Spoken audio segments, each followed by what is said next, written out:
तो ये कहना चाहता हूँ कि जयशंकर प्रसाद छायावाद के वरिष्ठतम कवि हैं, सिरमौर कह सकते हैं। लेकिन छायावाद का मूल्यांकन एक तरह से नायक पूजा का शिकार हुआ। हिंदी में नायक पूजा बहुत ज़्यादा होती रही है।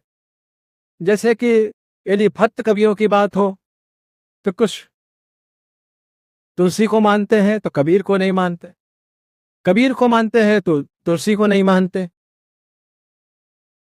भादेंगु हरिश्चंद्र के युग के प्रति, नवजागरण के प्रति एक नकार रहा ही है आन चिंतन में। छायावाद के मामले में भी यह हुआ है कि निराला पर अधिक चर्चा हुई है और प्रसाद पर चर्चा कम नहीं हुई है। विशेष से तो बहुत सा जाना लिखेंगे।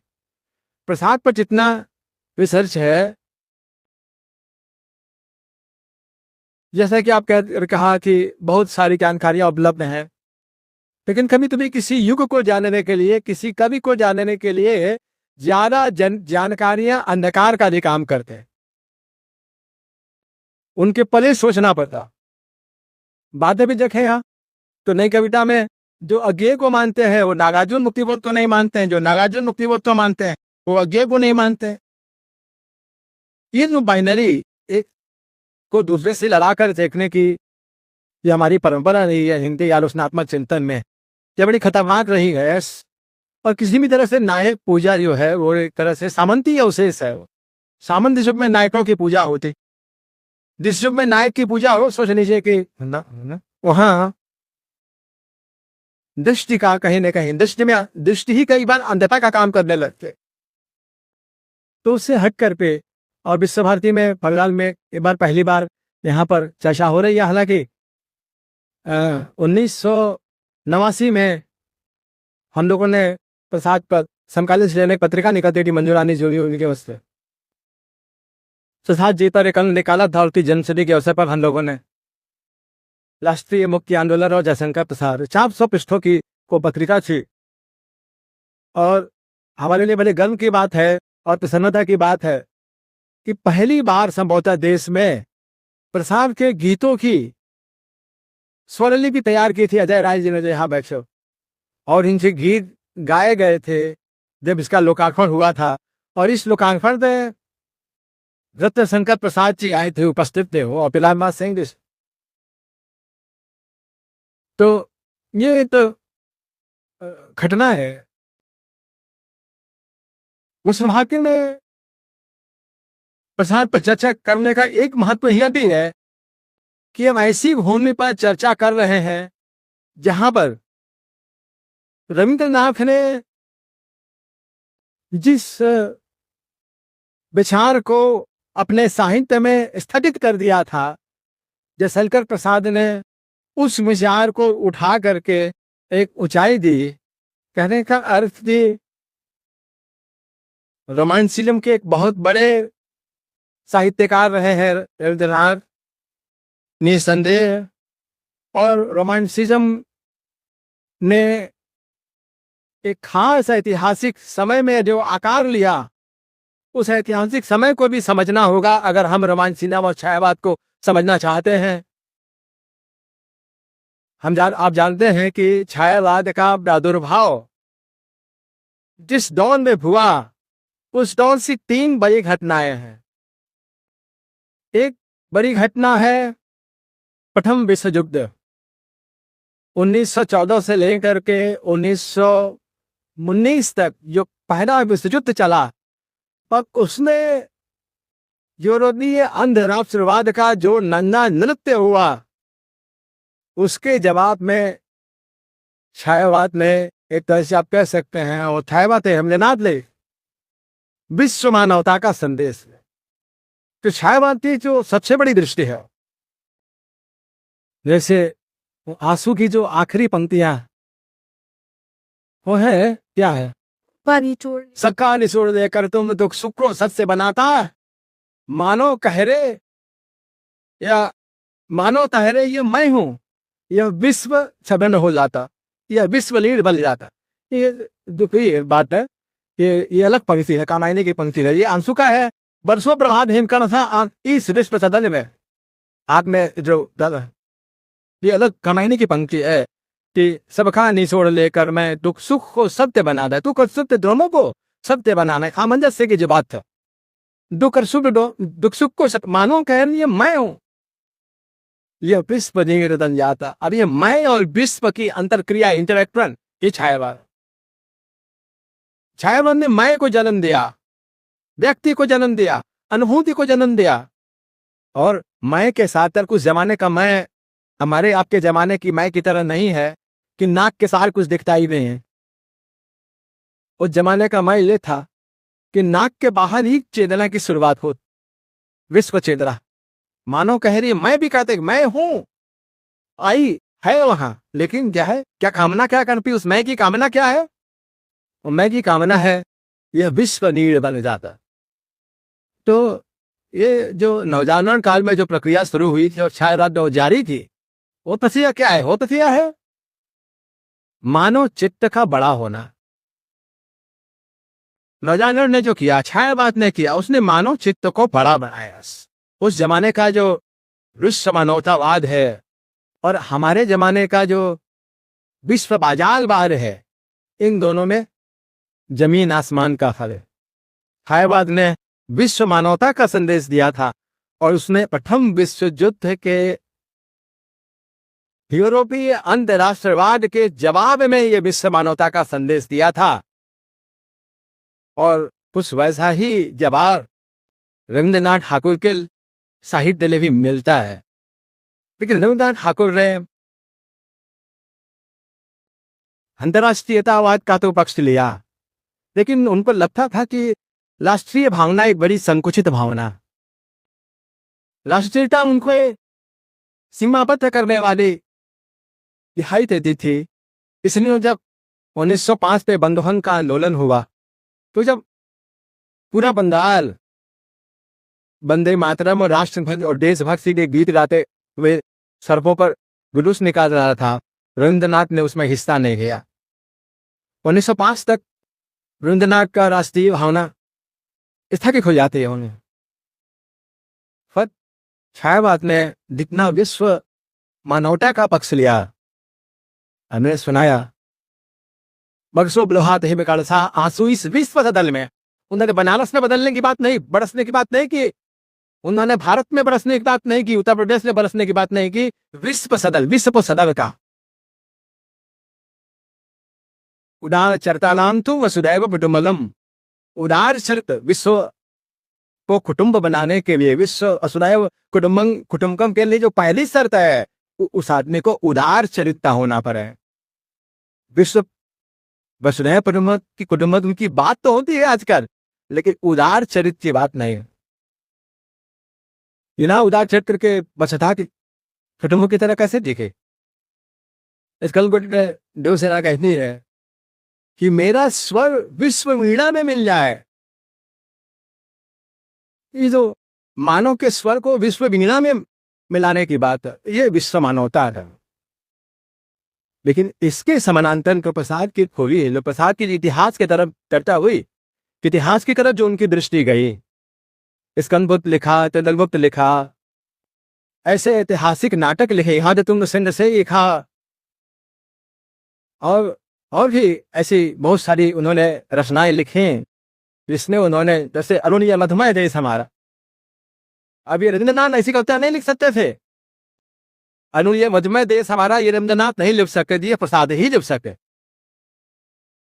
फिर ये एक है कि ये कृष्ण भारती ने होने का आयोजन होने का इतिहास है कि हम प्रसाद की उस राष्ट्रीय भावना को समझें, और वो राष्ट्रीय भावना भी दो तरह की हो, एक बहिष्कार भरा और एक समावेशी। हमेशा ध्यान में रखना चाहिए, इसको लोग भूल जा रहे हैं। एक बड़ा फर्क है बहिष्कार पर राष्ट्रीय भावना,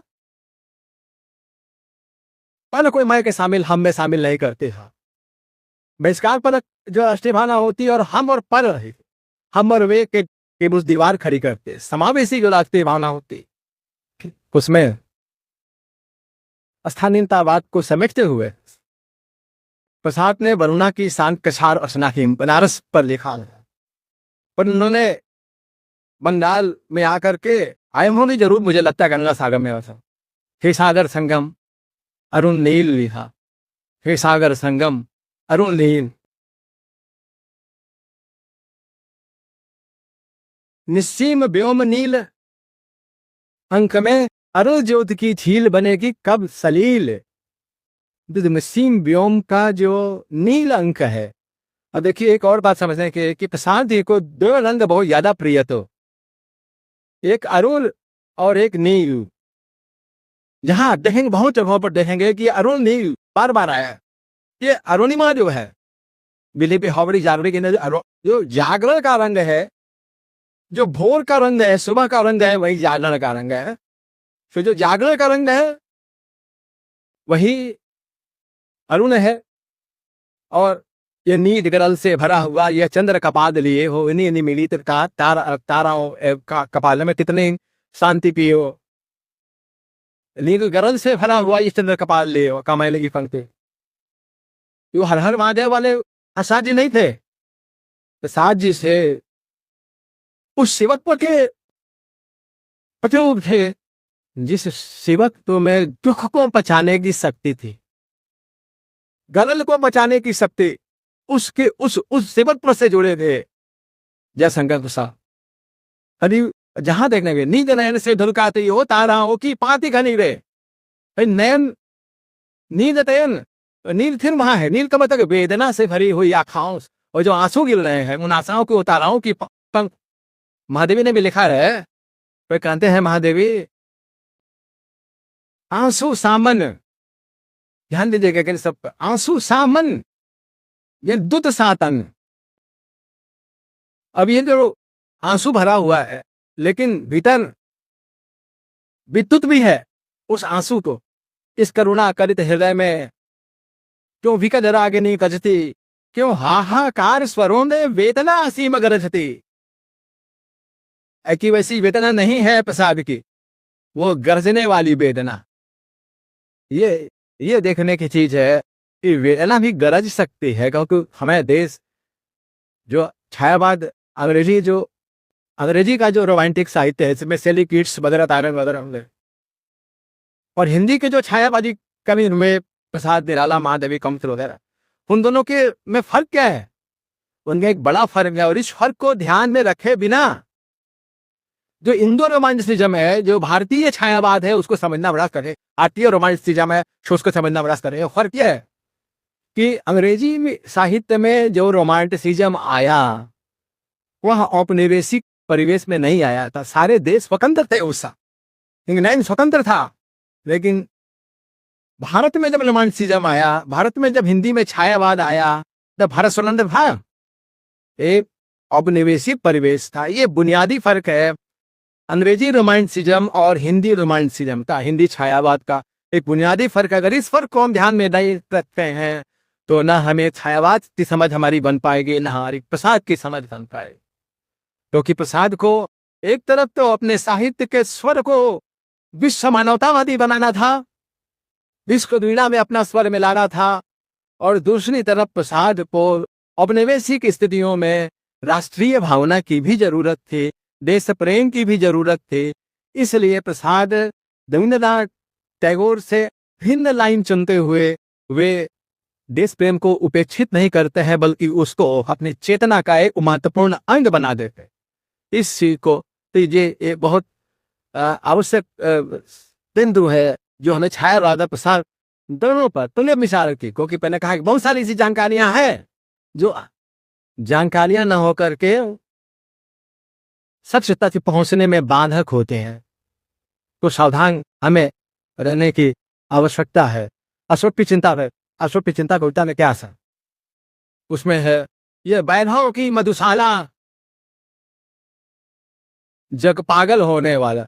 और देखिए ये वैभव की जो मधुशाला है, उस मधुशाला में जो वैभव आज आप देख रहे हैं 21वीं सदी में जो भौतिक वैभव दिखाई दे रहा, जो पोस्ट इंडस्ट्रियल सोसाइटी की जो चमक दमक दिखाई दे रही है, इतने इतने ऊंचे ऊंचे मकान बन रहे हैं, इतने बड़े बड़े उद्योग बन रहे हैं, बड़े बड़े मारक हथियार बन रहे हैं।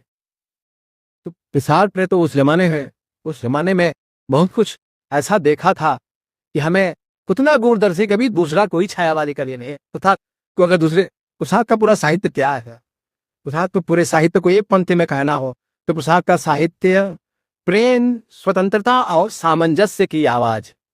आप पूरा साहित्य देख लीजिए, प्रेम की आवाज मिलेगी, स्वतंत्रता की आवाज मिलेगी और सामंजस्य। छायावादी पुसाक के काव्य में आप दोपहर का वर्णन नहीं पाएंगे, रात नहीं मिलेगी उसमें, आप संध्या मिलेगी, उषा मिले। क्यों मिलेगी संध्या, क्यों मिलेगी उषा? क्योंकि उषा भी एक सामंजस्य की भूमि है, जहां रात खत्म होती है और दिन शुरू हो जाए। संध्या भी एक सामंजस्य की भूमि है, जहां दिन खत्म होता है और रात शुरू हो। इसलिए इनके काव्य में दोपहर नहीं है, इनके काव्य में अंधेरी रात नहीं है, इनके काव्य में उषा है, संध्या है। जैसे मैंने कहा है नील और अरुण, नील अगर वेदना का प्रतीक है तो अरुण अरुणिमा जागरण का प्रतीक। तो ये कुछ महत्वपूर्ण है। ये जग पागल होने वाला बहुत बहुत तू कैसे समझे। अब मैं कमाईनी से एक किस्सा मैं आपको सुना रहा हूं। आप देखिए कि उसने प्रसाद ने जो कहा था उससे हमारी आज की दुनिया कितनी अलग है। यह अभिनव मानव प्रजा सृष्टि, यह अभिनव मानव प्रजा सृष्टि वैता में लगी निरंतर ही, वर्णों की करती रही वृष्टि, अनजान समस्याएं गढ़ती अनजान समस्याएं गढ़ती रचती अपनी ही विनष्टि। कोलाहल कलह अनंत चले, एकता नष्ट हो बढ़े भेद, अभिलषित वस्तु तो दूर रहे, हाँ नीले अविच्छित दुखद खेल, दुख देगी यह संकुचित दृष्टि। अब बताइए, कोलाहल कलह अनंत चले है, आज हमारे देश में क्या कोलाहल कलह में कहीं कमी आई है? एकता नष्ट हो, बची है एकता। ये जो है दुख, तो ये कामायनी का वह हिस्सा है जिसमें काम जो है, काम अभिशाप देता है मनु को। काम मनु को अभिशाप देते हुए जो मैंने पद सुनाया वो काम द्वारा मनु को अभिशाप है। और उस पर लिख देता है, लिख दिया आज उसने भविष्य, यातना चलेगी अंतहीन। ये प्रसाद लिखते हैं, उसने भविष्य लिख दिया। किसने? काम ने जो अभिशाप दिया मनु को। मनु कौन? स्वेच्छाचारी मनु। तो ये जो बात है, ये जो है इसके, तो इसका प्रतिवाद ये जो वैभव, ये वैभव की जो मधुशाला है, मधुशाला मतलब जो नशे में वैभव तो में डूबा आदमी जो नशे में होता है, तो ऐसे ही महानगर बनते हैं जैसे आज हम अपने देश पे देख रहे हैं। तो ये वैभव की मधुशाला, जग पागल होने वाला, जग जो है पागल हो उठा है इसलिए। अब देखिए, मैं ज्यादा नहीं कहूंगा क्योंकि जब उसका समय ज्यादा हो गया है और आप दूसरे वक्ता भी है, क्योंकि उदाहरण देकर के बात समाप्त करूंगा। और वो बात यह है, अब देखिए कि तथा कैसे चरित्रों की सृष्टि कर है। उनकी आकाशदीप कहानी सब विद्यार्थियों ने पढ़ी हो। आकाशदीप कहानी में क्या है? बुद्धिकुट एक बणिक बन जाता है, व्यापारी बन जाता है। और व्यापारी बनते बनते पहले तो छोटी नाव ने वो व्यापार करता है, बाद में वो मल्टीनेशनल कंपनी बन जाता है। और मतलब नई भाषा में बोल रहा हूँ, मल्टीनेशनल कंपनी तो नहीं, लेकिन वो कहता है बुद्धगुप्त जी, अपना व्यापार जावा सुमात्रा आदि देशों में बढ़ाना है, तो चंपा तुम मेरे साथ चलो। चंपा कहती है कि मुझे तुम्हारे इस व्यापार में कोई रुचि नहीं है। हमें तो वह दिन सुहावने लगते हैं जब हम एक ही नाव पर पणे लाद करके, पणे मतलब वस्तु, जो बिकने की वस्तु है, एक ही नाव पर पणे लाद करके व्यापार करते थे और सुखी जीवन जीते थे। आकाशदेव बुद्धगुप्त के साथ जाने से इनकार कर देती है और अपने ही चंपा द्वीप में वो रह जाती है और आकाश में दीप जलाती है ताकि आने जाने वाले नाविकों को रास्ता दिखाई दे। ये है, ये चरित्र सृष्टि कर। पुरस्कार पुरस्कार कहानी में आप जानते हैं, तो पुरस्कार कहानी में मधुलिका का खेत राजा द्वारा चुन लिया जाता है कि अब ये खेत राज्य का हो गया और उसका जरूरत से ज्यादा मूल्य मधुलिका को चुकाया जाता है, दिया जाता। मधुलिका क्या करते है, अपने बैंक पे जमा कर लेती है। मधुलिका उसको अपने उस थाल को झटक के मार दे, नहीं जरूरत, तुम्हारा खेत ले लो, हम बेचने वाले आदमी नहीं हैं, हम खरीद बिक्री की दुनिया के आदमी नहीं है। सालवती एक कहानी है, उसमें उसको सौंदर्य से सबसे अधिक रूपवती कह करके उसको राज्य से सोने की गेंद मिलती है। वो गेंद जो है वो तालाब में फेंक देती, नहीं सही है। स्कंद को में आप देखते होंगे, नाटक में देवसेना एक तरह की चरित्र है जो सादगी, अहिंसा, सत्य, इन मूल्यों से प्रेरित और संगीत प्रेमी है। और दूसरी तरफ विजया के समानांतर देवसेना का समानांतर एक चरित्र है विजया, जो भोग विलास, ऐश्वर्य, गहने, बंद ने लिखा था ना, तुर्तिछरो जगत के जीर्ण बत दिखा दो जीर्ण शीर्ण प्राचीन। तो वह एक जमाना था जब जगत के जीर्ण पत्र वो कहते थे जल्दी झड़ जाओ तुम, जीर्ण शीर्ण प्राचीन, जल्दी विदा हो जाओ तुम। और आज उसी जीर्ण शीर्ण को हम सोने जवाहरात के आभूषण बनाकर पहन है। ये जो पहले की चेतना थे, छायावाद के युग की चेतना से आज की चेतना में जो फर्क आया है, इसको भी छायावाद एक आईने की तरह से हमें दिखाई दे सकता है। ये प्रसाद का साहित्य एक आईने की तरह से हमें दिखाई दे सकता है। मैं अंत में ये कहना था कि प्रसाद का साहित्य ऐसा साहित्य नहीं, आचार्य छायावादियों में प्रसाद हमारे लिए सबसे ज्यादा अर्थपूर्ण है, सबसे ज्यादा महत्वपूर्ण है। और इसलिए महत्वपूर्ण है कि उन्होंने जिस समय भेदभाव बढ़ा हुआ था, जिस समय लोगों में कृत्रिम इच्छाएं, आर्टिफिशियल डिजायर पैदा हो रहा था, जिस जमाने में लोग हिंसा में डूबे हुए थे, उस समय उन्होंने उस जमाने में उस युग में उन्होंने प्रेम, स्वतंत्रता और सामंजस्य की बात की। और ये अपने साहित्य में इस प्रेम को मूर्त किया, साहित्य पर मूर्त किया। उन्होंने छायावादी साहित्य ने कितने नौजवानों को प्रेरित किया कि वे जाति तोड़कर प्रेम करें और विवाह करें। छायावाद की इस होलिका और रोमांटिसिज्म की होलिका को साधारण नहीं समझना चाहिए कि उसने भेदभाव को मिटाने के लिए एक तरह से कितनी आहुतियां दी रोमांटिक कवियों ने, और क्या क्या नहीं किया। आपको जानकर आश्चर्य होगा कि जो अंग्रेजी का सबसे महत्वपूर्ण कवि है शैली, शैली का नाम तो सबने सुना है ना। उस शैली को एमए में विद्यार्थी, हाँ भी विद्यार्थी है बहुत सारे एमए हो सकते, उस शैली को ऑक्सफोर्ड यूनिवर्सिटी से इसलिए निष्कासित कर दिया गया कि उसने पोएटिक ऐसे नाम की एक ऐसी आर्टिकल लिखी थी, जिस आर्टिकल में उसने भारत के किसानों पर अंग्रेजों के अत्याचार का विरोध किया। लंदन करा करके उसने भारत के किसानों पर अंग्रेजों की अत्याचार का विरोध किया था। ये बात पकड़ी गई। हालांकि उसने वो आर्टिकल लिखी थी छत नाम से, अपने नाम से नहीं लिखी थी, लिखी उसी ने थी। लेकिन विश्वविद्यालय के अधिकारियों ने खोजबीन करके पता कर लिया कि यह सेडी ने लिखी थी और उसको एमए के क्लास से निष्कासित कर दिया गया। सेडी एनर्जी का बहुत बड़ा, सबसे बड़ा कम है, वो एमए नहीं कर सका, लेकिन सेली कर लो, पीएचडी और बीलिट करो, ये होता है कवि की ताकत। तो इन्हीं शब्दों के साथ हम ज्यादा ना कहते हुए ये कहना चाहते हैं कि जो लाइन हो समझने की, इस सौंदर्य से जलति से भर लाए मानो तुम केवल गरल पाती। सौंदर्य की जलधि में हम लोग बहुत दुख की लगा रहे हैं। जिधर देखें तो ज्वेलरी की दुकानें हैं, जिधर देखिए तो फैशन की ड्रेसेस हैं, जिधर देखिए तो बल्कि जो जिस ड्रेस पे जितना कम कपड़ा लगा है वो उतना ज्यादा महंगा है। ऐसा है यही सौंदर्य जलधि से हर लाए मानो तुम अपना गरल पात। आज ये दुनिया बहुत सुंदर है, लेकिन प्रसाद ने मैसेज दिया कि रूप में सौंदर्य मत खोजो, भाव में सौंदर्य, अपने भाव का विस्तार करो और बुद्धि को भी मत छोड़ो। रामायणी में ईड़ा और सखा दोनों है।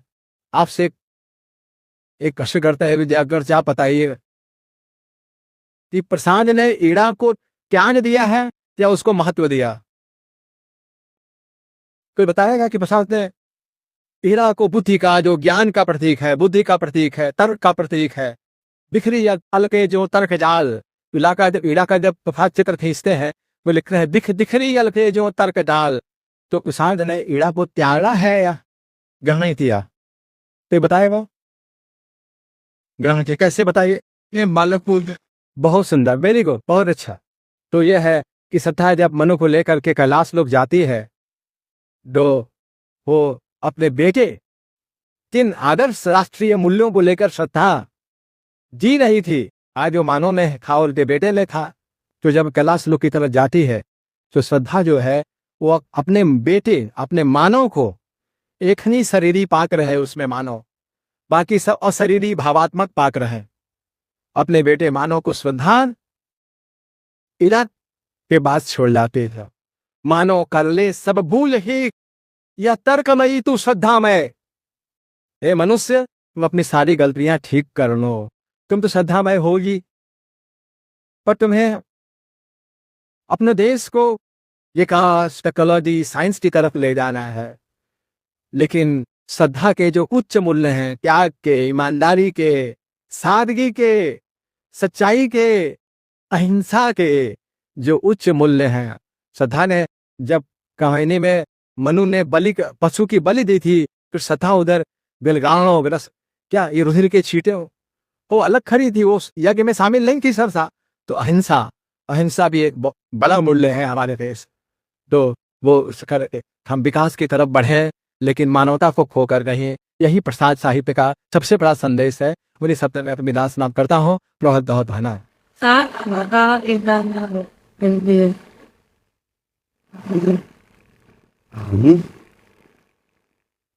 अच्छा, अभी दूसरा सत्र होना था, प्रथम सत्र तो हम